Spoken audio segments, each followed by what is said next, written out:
Hello, काय म्हणताय? कसे आहात सगळे? आणि कसा सुरू आहे उन्हाळा? आंबे वगैरे खाताय ना पोटभर? आणि हो, उन्हाळ्यावरून आठवलं, उन्हाळा म्हटला की लहान मुलांचं पाण्यात खेळणं हे आलंच. आणि आमची रितांशी काही त्याला अपवाद नाही आहे. तिलासुद्धा पाण्यात खेळायला प्रचंड आवडतं. सध्या ती 3 दिवस नर्सरीला जाते आणि 4 दिवस घरीच असते. त्यामुळे तिच्याकडून वेगवेगळ्या ॲक्टिव्हिटीज आम्ही करून घेतच असतो. मग ते तिला घरकाम करत असताना इन्व्हॉल्व करून घेणं असो वा बागेत केलेलं काम. पण आज मात्र तिच्या वयाला साजेशी अशी ॲक्टिव्हिटी तिच्यासोबत लहान होऊन मी सुद्धा करणार आहे बरं का. चला तुम्हाला गंमत दाखवते. सो ॲक्टिव्हिटी अशी आहे, ह्या टबामध्ये थोडं पाणी घेतलं आहे आणि त्यामध्ये रबराचे कलरफुल फिश टाकले आहेत आणि जोडीला थोड्या फुलांच्या पाकळ्या टाकल्यात. त्यामुळे आता हा जो प्रिटेंडवाला फिश पॉन्ड आहे तो थोडा खराब झाला आहे. सो आम्ही काय करणार आहोत बरं, स्पूननी एक एक फिश बाहेर काढणार आणि फिश पॉन्ड जो आहे तो क्लीन करणार आणि पुन्हा रिफिल करून त्यामध्ये फिश टाकणार आहोत.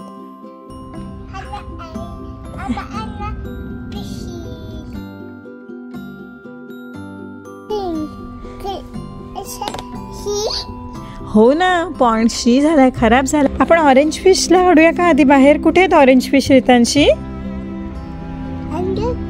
वेल डन. मग ठेवूया का तिथे? मी एक उचलू? बरं, तू काढ स्पूननी. ओके, येस, स्पूननी उचलायचा. आणि आता ब्ल्यू फिश काढायचे का आपण? आणि green fish. Can you remove red fish please? Where is purple fish? Good job. Oh, pink आहे. बरं, पर्पल नाही आहे, तो पिंक आहे. सॉरी, माय बॅड. कुठे आहे येलो फिश? वेल डन. हा आमचा सगळ्यात क्यूट शॉर्टकट आहे. रितांशी, फिश स्विमिंग कसे करतात?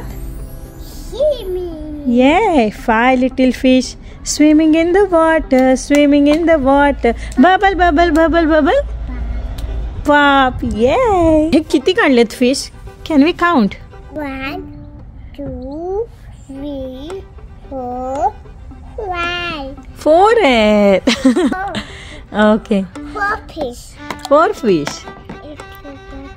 1, 2, 3, 4, 5. आणि 6, 7, 8, 9, 10. ये किती फिश आहेत त्याची गणती ना त्या फॅमिलीनी ठेवली आहे ना, आम्ही नीट ठेवली आहे. पण आम्हाला 1 to 10 येत आहेत हे मात्र सांगायचं यातून.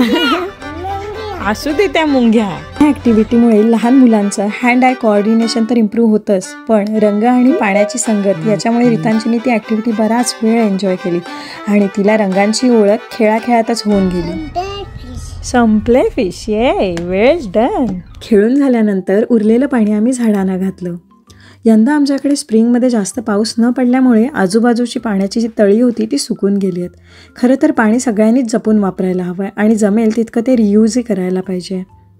ह्या ॲक्टिव्हिटीमुळे रितांशीला पाण्यात खेळायचा आनंद मिळालाच, शिवाय आम्ही ते पाणी रियूजही केलं आणि पेशन्सही वाढले. प्रेमाने केलेला हा व्हिडिओ जर तुमच्यापर्यंत पोहोचला असेल तर तुमच्या प्रतिक्रिया कमेंटमधून नक्की पोस्ट करा. थँक्यू.